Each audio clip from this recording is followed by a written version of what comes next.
Dust rolled across the empty main street of Red Fork in slow, swirling ribbons, stirred by a desert wind that seemed restless for its own reasons. The evening sun hung low over the mesas, flattening the whole town into long shadows and copper-colored light.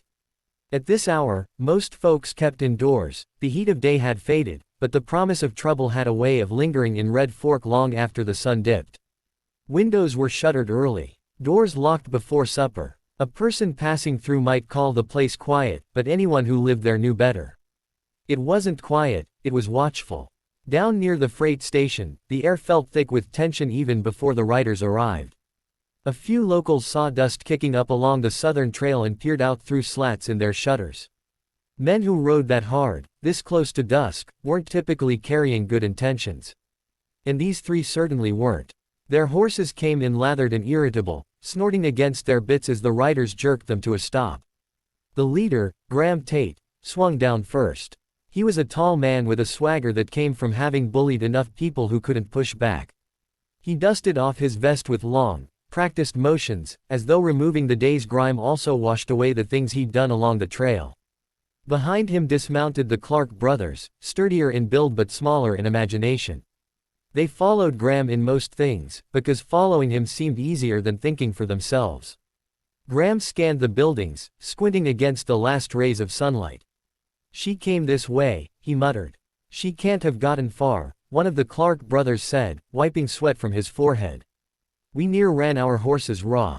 Graham didn't answer. His gaze had already settled on the freight station, a wide, low building with stacks of crates piled around the sides and a telegraph wire humming overhead. A place full of hiding spots. A place a quick-thinking young woman might duck into if she knew she was being hunted. Inside, Chilali pressed her spine against the rough wood of a crate, breathing slowly to keep her nerves still. She could hear the horses outside, their hooves scraping against the ground, the murmured voices of the men who had followed her since noon. She'd hoped the station might buy her a few minutes, just enough to slip through the back and disappear into the thinning brush beyond town, but they'd ridden too fast. She had underestimated how determined they were to catch her. The pouch at her side weighed no more than a handful of stones, yet it felt heavy enough to anchor her in place. Inside it were the words of her people, messages carried between leaders who were trying to keep the fragile threads of peace from snapping altogether. Words her father had told her were as important as water, as land, as breath itself. Words that needed to reach the settlers soon, or there would be blood on the ground by morning. She closed her eyes for a moment. Not in fear, though she felt plenty of that pressing at the edges of her composure, but in focus. Her people had chosen her for this for a reason. She could not fail now.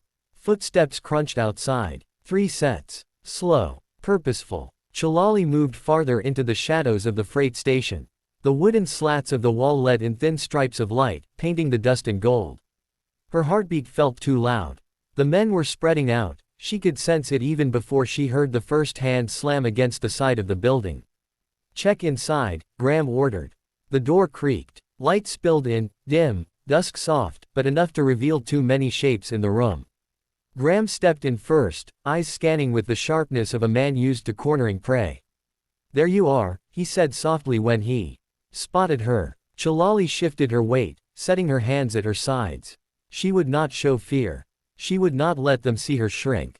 Standing straight, she kept her chin lifted, her dark eyes steady on Graham. "You rode far," she said. Her voice surprised even herself, calm, almost cool. Graham smirked. "You didn't make it easy. Figured you'd have given up by now." "I do not give up." Her words were simple fact. The Clark brothers entered behind Graham, blocking the exit with their broad frames.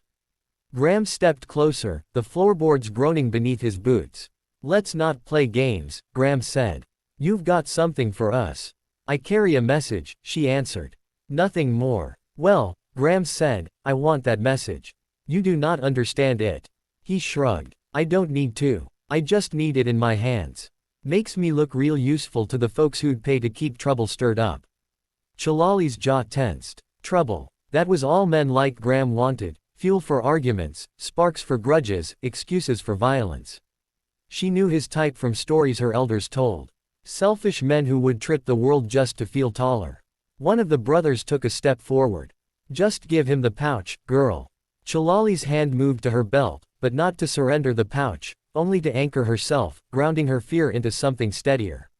I ride for peace. Well, Graham said, you're about to take a different ride. He lowered his hand toward his revolver. And that was when the door behind the men slammed open, banging hard against the wall. All three turned, hands tensing near their guns. A silhouette filled the doorway, broad-shouldered, coat pushed back by the draft of his entrance. The dust outside framed him like smoke around a campfire. Eli Harper didn't often walk into situations he didn't already understand, but tonight he'd followed the riders from a distance, reading their body language, their speed, and recognizing the shape of something wrong unraveling in his town. His voice was not loud, but it carried like a winter storm. That's enough. All three men stiffened. They knew the voice, and they knew the reputation behind it. Eli wasn't known for killing, but he was known for finishing what he started, and for drawing only when peace was no longer an option. Graham forced a laugh. Evening, Harper. Didn't see you there. You saw me, Eli said. You chose to pretend otherwise. Graham's smile twitched. This ain't your business. Everything that happens under my roof, or in my town, is my business. Chilali watched him, her breath easing slightly. She didn't know him, but something in his posture told her he wasn't here to make things worse. Eli stepped forward, deliberately placing himself between her and the three men. She's with me, he said. It wasn't a claim of ownership, it was a shield, a declaration, a line drawn in the ground that Graham and his men would cross only if they were willing to pay dearly for it. Graham narrowed his eyes. Funny. Didn't look like she was with you a minute ago. She is now. The room went still. The dust in the beams of light seemed to hang suspended, waiting. Eli kept his hands relaxed at his sides, but every man present knew how quickly that could change. He didn't boast. Didn't need to. Eli Harper could draw faster than most men could blink, and his shots were as deliberate as his words. You three are about one breath from making this a burial day, Eli said softly. Chilali felt a strange mix of calm and unease. The danger was still thick around them, but Eli's presence shifted its weight. She could almost feel the balance of the room tilting, three men who thought they held all the power now realizing it was slipping from their grip. Graham looked between his companions, searching for support. The Clark brothers didn't look eager. Fighting Eli Harper in a cramped building at dusk wasn't a gamble they wanted to take. Graham tried to salvage a shred of dignity. You willing to die for an Apache girl? Eli's head turned just slightly, enough to catch Chilali's gaze behind him. In that glance, something unspoken passed between them, a simple truth. She was here to keep peace alive. He was here to make sure no one crushed that chance. For her, Eli said, and for the peace she's carrying, yeah. I am. The freight station seemed to hold its breath. Before Graham could spit out an answer, Chilali stepped forward, surprising them all. You want my message, she said, her voice ringing with a strength she hadn't shown before.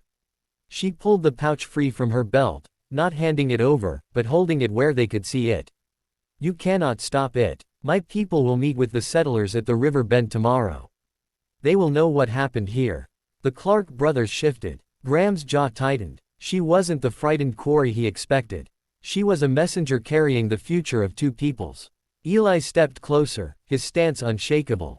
Leave. He didn't shout it. He didn't threaten. He simply commanded it. And that was enough. Graham looked at the room, at Eli, at the determined young woman who had refused to break despite being cornered by three armed men. He spat on the floor, muttered something under his breath, and backed toward the door.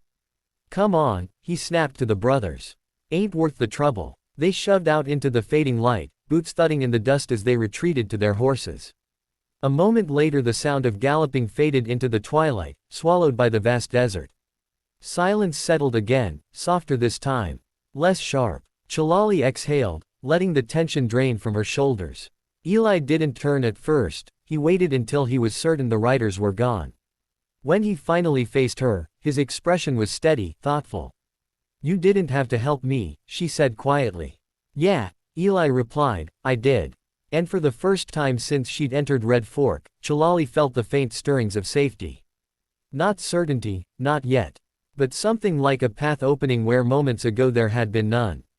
Will you ride with me tomorrow? She asked. To deliver this. I'll see you there safely, Eli said, tipping his hat. Can't have a handful of fools lighting a match to this land. Chilali nodded, her pulse settling. The dusk wind drifted through the open door, cool and scented with sage. Together, they stepped out into it, two unlikely allies walking toward the horses, toward the long trail ahead, and toward the fragile, flickering hope of peace waiting at the river bend.